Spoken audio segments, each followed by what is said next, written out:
बिस्मिल्लाहिर्रहमानिर्रहीम। आज जी समानी में खूब बारिश हुई, तो मैंने सोचा कि किसी खूबसूरत सी जगह पर बैठकर पकोड़े बनाते हैं। तो आज की जो रेसिपी है वो इंतहाई आसान है और बहुत ही खस्ता और बहुत ही टेस्टी पकोड़े इससे तैयार होते हैं। तो इसमें मैंने क्या क्या डाला वो मैं पहले आपको बता देता हूँ। 3 अदद आलू, 3 प्याज, 1 पाव लहसुन, पालक का आधा मुट्ठा, 2 चम्मच पिसा हुआ खुश्क धनिया, 1 चम्मच हल्दी, 1 चम्मच नमक और 1 चम्मच सुर्ख मिर्च।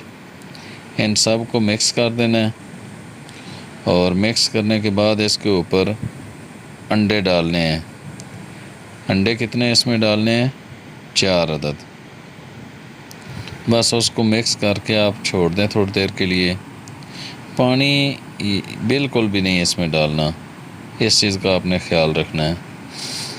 तो आप देखेंगे कि ये अंडों वाले जो पकौड़े हैं ये बहुत ही टेस्टी, खस्ता और बेहतरीन बनेंगे।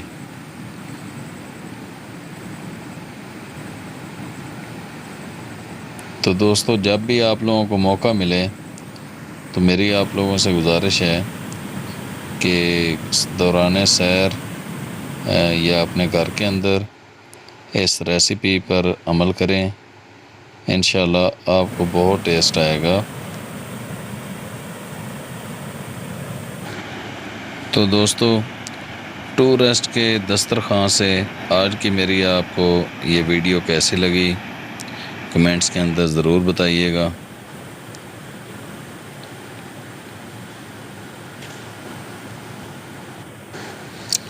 और जो दोस्त इस चैनल पर पहली बार आए हैं उनसे गुजारिश है कि इस चैनल को सब्सक्राइब करें, बेल आइकन को ऑन कर दें ताकि आप तक इस तरह की नेचुरली माहौल में बनने वाली वीडियोस और पाकिस्तान भर के सियाती मुकामात की वीडियोस जिनके अंदर मालूमात दी जाती हैं बर वक्त पहुँचती रहें।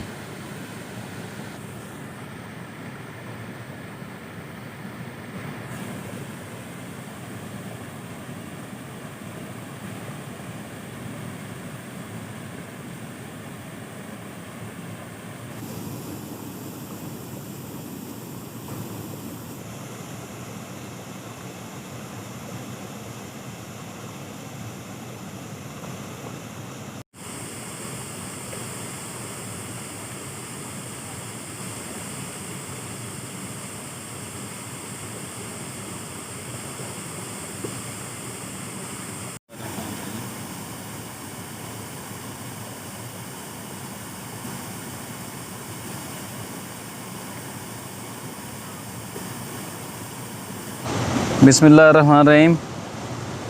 आज जी समानी आज़ाद कश्मीर के अंदर बड़ी मूसलाधार बारिश हुई, तो मैंने सोचा कि क्यों ना एक ऐसी वीडियो बनाई जाए जिसके अंदर पकोड़े बनाए जाएं और इस नेचुरल माहौल के अंदर बैठकर उनको खाया जाए।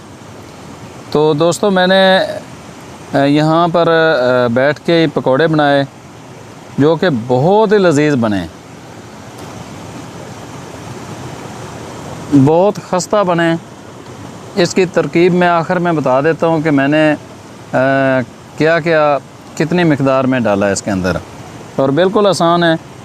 आप लोग भी कहीं पर अगर टूर के लिए जाते हैं तो बड़ी आसानी के साथ आप लोग भी ये बना सकते हैं।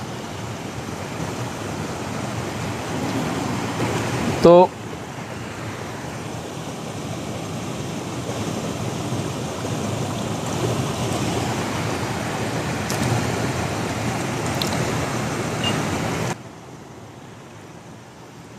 जिन दोस्तों ने अभी तक मेरा ये YouTube चैनल सब्सक्राइब नहीं किया है, जिसका नाम टूरिज़म न्यूज़ पीके है, नीचे ये लिंक भी मौजूद है, तो उनसे गुजारिश है कि इसको ज़रूर सब्सक्राइब कर लें। मैं आपको इस तरह की नेचुरली जो ब्यूटीफुल प्लेसेस हैं, वहाँ पर इंशाल्लाह कुकिंग भी करके दिखाऊंगा और इस बहाने आप लोग इनका विज़िट भी कर लेंगे, देख भी लेंगे कि कितनी खूबसूरती हमारे इस मुल्क के अंदर मौजूद है। बिस्मिल्लाहिर्रहमानिर्रहीम।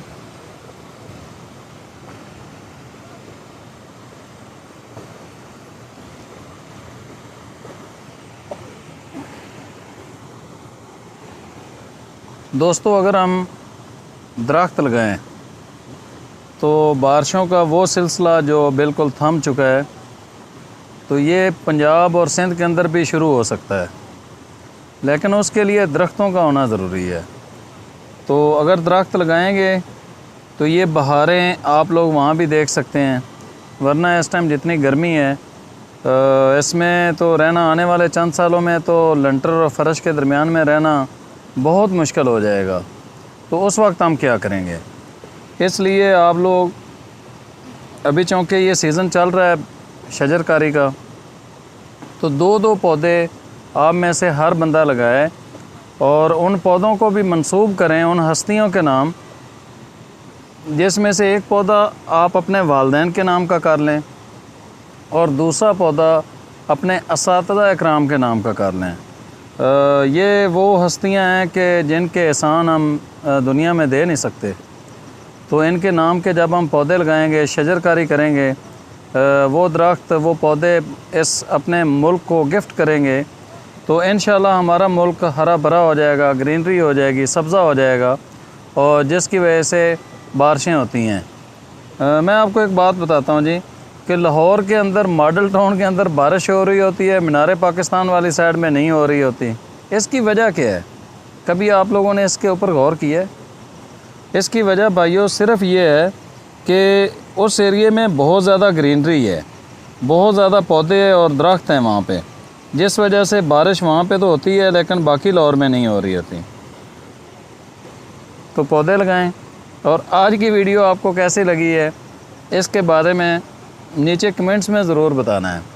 बहुत शुक्रिया।